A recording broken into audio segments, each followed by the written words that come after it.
दोस्तों नमस्कार, मैं जितेंद्र यादव। अगला टॉपिक लेकर आए हम लोग व्यंजन। व्यंजन में वह जो हम लोग व्यंजन पढ़ रहे थे, व्यंजन में पूर्ण रूप से हम लोगों ने व्यंजन के 3 पार्टों को पढ़ चुके हैं। व्यंजन है स्पर्श व्यंजन, अंतस्थ व्यंजन और उष्ण व्यंजन को पढ़ चुके हैं। उसके पश्चात व्यंजन का आता है नंबर संयुक्त व्यंजन कौन कौन से होते हैं। यानी कि संयुक्त व्यंजन की बात की जाए, संयुक्त अर्थ क्या होता है? संयुक्त अर्थ होता है जोड़। क्या होता है? जोड़ होता है। क्या होता है? जोड़। यानी कि संयुक्त व्यंजन वह व्यंजन होता है जो दो वर्णों के जोड़ से इनकी उत्पत्ति होती है। अर्थात ये कुछ ऐसे वर्ण हैं जो हाइब्रिड वाले हैं, ऐसे दिखाई पड़ते हैं वर्ण। तो जैसे हम लोग देखते हैं कि कक्षा, जिसे हम लोग लिखते हैं कक्षा में एक आता छा, छतरी वाला छा आता है, तो यह दो वर्णों के मेल से बनता है। एक वर्ण जो होता है वह होता है का में आधा का में आधा का रहेगा। उसके पश्चात इसमें फिर खट्टी सा जुड़ जाएगा। क्या जुड़ेगा? पूरा खट्टी सा। इससे जो है छा, छतरी वाला छा का निर्माण होता है। और दूसरा त्र है, त्र में पहला अक्षर त रहेगा, वो भी आधा ता, पूरा रा रहेगा, तो इससे मिल करके त्र का निर्माण हो जाता है। किसमें? संयुक्त व्यंजन में। और जैसे ज्ञ बनता है, ज्ञ ज्ञ किन दो वर्णों के मेल से बनता है? तो ज्ञ जो होता है, ज्ञ में आधा जा, क्या है? आधा जा धन इया, ध इया के जोड़ से क्या बनता है? ज्ञ बन जाता है। क्या बन जाता है? ज्ञ बन जाता है। पूछ लेता। और श्रा, ये जो श्रा जो शब्द आता है, ये श्रवण लिखते हैं तो बड़ा सा लिखते हैं, वो श्रा वाला श्रवण। यह दो वर्णों के मेल से बनता है।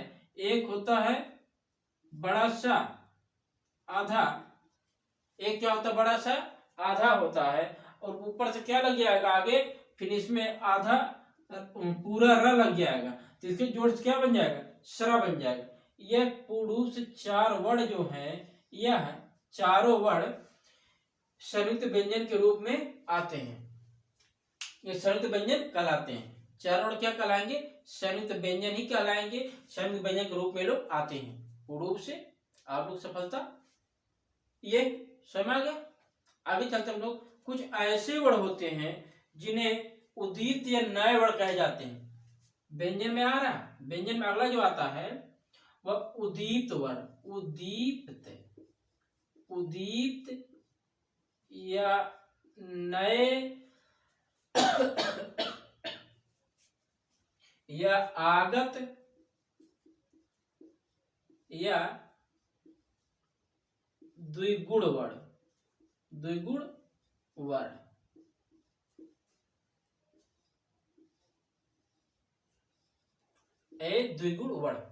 ये वर्ण जो होते हैं कौन कौन से इसके अंतर्गत वर्ण आते हैं? इसमें द्विगुण वर्ण जो लिए गए हैं, एक तो इसमें हम लोग देखते हैं द्विगुण वर्ण में यह ड आ जाता है। क्या आता है? और ढ आ जाता है। ड और ढावण आ जाता है।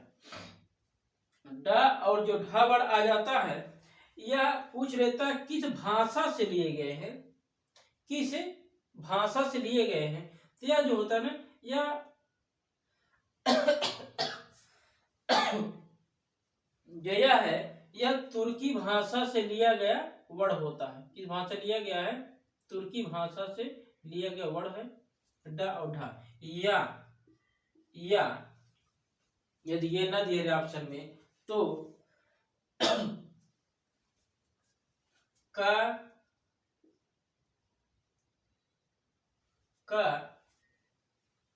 ज का ग ज फा, का ज और फा वर्ण पूर्ण रूप से द्विगुण वर्ण में आ रहे हैं या दिखाई पड़ रहे हैं। पूर्ण रूप से आपको ये वर्ड दिखाई पड़ रहे हैं। अब बात आती है कि जो यह शब्द है जैसे डा और ढा, यह तो तुर्की भाषा लिया गया है, लेकिन का, ग, ज और फा यह किस भाषा से लिया गया वर्ड है? तो आप लोग क्या होगा, यह अरबी या फारसी भाषा से लिया गया वर्ड है। किस भाषा से? अरबी या फारसी भाषा से लिया गया वर्ड है। जैसे कबूतर, कबूतर किस भाषा का है? कबूतर पूर्ण रूप से यह फारसी भाषा का ही वर्ड है। किस भाषा का? फारसी भाषा का वर्ड है। अब जैसे मतलब क्वेश्चन दे दें, एक से अधिक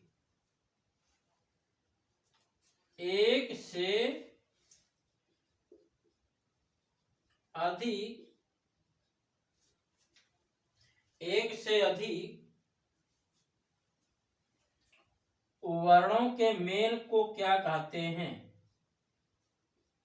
वर्णों के मेल को क्या कहा जाता है? तो क्या होगा, एक से अधिक वर्णों के मेल को क्या कहते हैं? तो अक्षर कहा जाएगा। क्या कहा जाएगा? अक्षर कहा जाएगा। कुछ ऐसे टॉपिक कुछ ऐसे दे दिया जाता है कि क्या क्या कहलाता है, तो ऐसे आपको देखना है, इसको ध्यान देना है। जैसे हम लोग संयुक्त व्यंजन की बात कर रहे हैं, संयुक्त व्यंजन वह व्यंजन होता है जो दो वर्णों के मेल से बनता है। दो वर्णों क्या किससे बनता है? दो वर्ण हैं, दो वर्ण जो एक दूसरे से जुड़ेंगे तो तीसरा वर्ण आ जाएगा। कौन सा आ जाएगा? तीसरा वर्ण हो जाएगा। जैसे का आधा का और खट्टी से जुड़ेगा तो छा का निर्माण होगा, छतरी वाला। आधा ता और रा जुड़ेगा तो त्रा का निर्माण होगा, त्रिशूल वाला त्रा। आधा ज्या यहाँ जुड़ेगा तो ज्ञा का निर्माण होगा, ज्ञानी वाला। आधा बड़ा सा और रा जुड़ेगा तो सरा का निर्माण होगा, श्रमिक वाला या श्रवण वाला या श्रम वाला। इस प्रकार से इनका संयुक्त व्यंजन ये हो रहे हैं, चार हैं। और उदित वर्ण या नए वर्ण या आगत वर्ण या द्विगुण वर्ण कौन कौन से हैं? तो डा या ढा है। यदि डा ढा ना हो तो का, गा, जा, फा रहेगा। अब पूछ लिया जाए कि डा ढा किस भाषा के ये खानदान के हैं, तो ये जो आ जाएंगे ये तुर्की खानदान के दिखाई पड़ रहे हैं और तुर्की खानदान की हैं। उसके पश्चात जो आता है का, गा, जा, फा, ये किस भाषा के, ये किस खानदान के हैं? इनके पूर्वज किस खानदान के थे? तो ये अरबी खानदान के लोग हैं। किसमें? अरबी हैं। तो ये दोनों अरबी या फारसी, मतलब अरबी ना दिया हो फारसी दिया हो, फारसी ना दिया तो अरबी दिया हो, या दोनों दिया हो तो हम ऑप्शन अरबी फारसी दोनों दिया होगा तो अरबी फारसी दोनों को मारेंगे। यदि पहले ऑप्शन में मान अरबी दे दिया, तीसरे फारसी दे दिया, तो पहले हम अरबी को मारेंगे ना तो फारसी को मारेंगे। यदि पहले फारसी दे दिया, दूसरे पर अरबी दे दी, तो हम पहले अरबी फारसी मारेंगे तब अरबी मारेंगे। इस पर कुछ आंसर दिखाई देंगे आपको एग्जाम की दृष्टि से। तो ये आप लोगों को पूर्ण रूप से लाभदायक सिद्ध होगा। तो हम लोग चल रहे थे हिंदी व्याकरण में। हिंदी व्याकरण का जो मुख्य रूप से आ रहा है वह हिंदी व्याकरण में व्यंजन हम लोग पढ़ चुके। व्यंजन का पूरा चैप्टर जो हो गया यह समाप्त हो गया, इससे बाहर कुछ आएगा नहीं।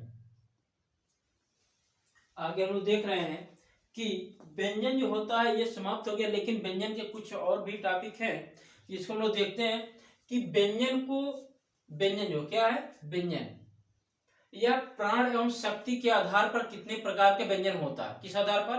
प्राण या शक्ति का आधार, यानी कि बोलने के आधार पर यह व्यंजन कितने प्रकार का होता है? तो पूर्ण रूप से जो बोलने के आधार पर व्यंजन हो रहा है यह दो प्रकार का हो रहा है। कितने प्रकार का? दो प्रकार का हो रहा है। एक अल्प प्राण है, दूसरा महाप्राण है। कौन सा? अल्प प्राण और महाप्राण है। अब जैसे हम लोग बना ले रहे हैं कि एक पैराग्राफ बना ले रहे हैं, इसको हम 5 भागों में डिवाइड कर देते हैं, और ये 5 भाग में का वर्ग, ख, ग, घ, अंग, च, छ, ज, झ, य, ट, ठ, ड, ढ, अड़, त, थ, द, ध, न, प, फ, ब, भ, म। ठीक है, ये हमारे स्पर्श व्यंजन है। क्या है? स्पर्श व्यंजन। अब पूछा जाए कि स्पर्श व्यंजन को प्राण शक्ति के आधार पर कितने भागों में बांटा गया है? किसको? स्पर्श व्यंजन को। तो मुख्य रूप से 2 भागों में बांटा गया है। यदि हम लोग देखते हैं 1, 2, 3, 4, 5, ठीक, ये 5 आ गया। अब जो अल्प प्राण है, इन अल्प प्राण जो है, इनकी संख्या जो है यह 15 है। कितनी है? इनकी संख्या 15 है। कितनी है? 15 संख्या है। अब इसमें कौन कौन से वर्ड आएंगे? अल्प प्राण में पहला, दूसरा, पहला, तीसरा और 5वां वर्ड आएगा, यानी कि पहला, तीसरा और 5वां वर्ड, अर्थात 135 पहला वर्ड आएगा। और इसके साथ साथ अल्प प्राण में अंतस्थ व्यंजन कितने हैं? 4 हैं। कौन कौन से? या, र, ला और वा। या, र, ला, वा, ये क्या अंतस्थ व्यंजन है। और इसके साथ अल्प प्राण में और भी आएंगे, सभी स्वर आएंगे। क्या आएंगे? सभी स्वर। स्वर कितने हिंदी में? 11 स्वर हैं। किसमें आएंगे? यही 11 स्वर अल्प प्राण में आएंगे। कितने आएंगे? अल्प प्राण में। अब अल्प प्राणों संख्या कितनी है? 15 है। इनका कोड कैसे याद करेंगे? 1, 3, 5, 135। अंतस्थ व्यंजन संख्या किसमें आएंगे? अल्प प्राण में आएंगे। और अंतस्थ व्यंजन कौन कौन से हैं? या, र, ला व 4 हैं। सभी स्वर आएंगे। स्वर कितने हैं हिंदी में? 11 है। सभी स्वर आएंगे 11। और संस्कृत में कितने स्वर है? 13 स्वर है। टोटल स्वर कितने हैं? 13 स्वर है। हिंदी में 11 स्वर है। तो यही हिंदी की 11 स्वर ही आएंगे, ना कि 13 स्वर आएंगे। ठीक है। अब अल्प प्राण क्या होता है?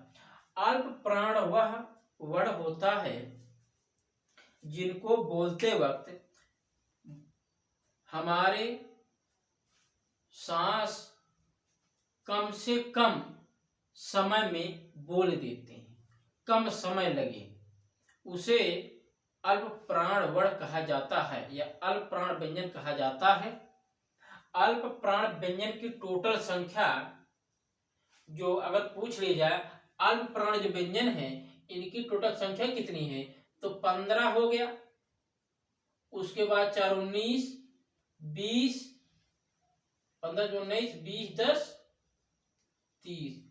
अल्प प्राण की कुल संख्या कितनी है, तो आ जाएगी 30 संख्या आ जाएगी। अभी तो फिलहाल पूछा नहीं है, यदि पूछ लेगा तो पूछ लेगा दिक्कत हो जाएगी। इसलिए हमेशा 2 कदम आगे रहेंगे हम लोग।